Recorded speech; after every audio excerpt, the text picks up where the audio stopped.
जी कुठली सत्ता आज आपली आहे या राज्यामध्ये ती मेंटेन करण्यासाठी ती सत्ता तशीच राहावी यासाठी त्या पक्षाचे प्रमुख नेते म्हणून त्यांना कदाचित ती गोष्ट थोडीशी जास्त महत्त्वाची वाटली असावी आणि हीच गोष्ट करत असताना कुठेतरी मेन विषयाकडे लक्ष न जाता दुसऱ्याच विषयाकडे त्यांचं लक्ष गेल्यामुळे कदाचित काकींची इच्छा नसताना सुद्धा शपथविधीला सुद्धा काही प्रमाणात घाई ही त्यांच्याकडनं तिथं झाली। सगळ्यांच्या प्रायोरिटी आणि महत्त्वाच्या गोष्टी वेगळ्या असतात।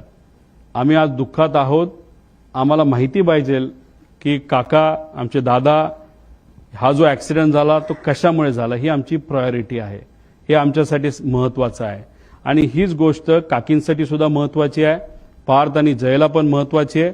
पण ह्या नेत्यांना काय महत्त्वाचं आहे हे मी सांगण्यापेक्षा गेल्या 13 दिवसामध्ये लोकांनीच बऱ्याच काही गोष्टी तुमच्या माध्यमातून बघितलेल्या आहेत।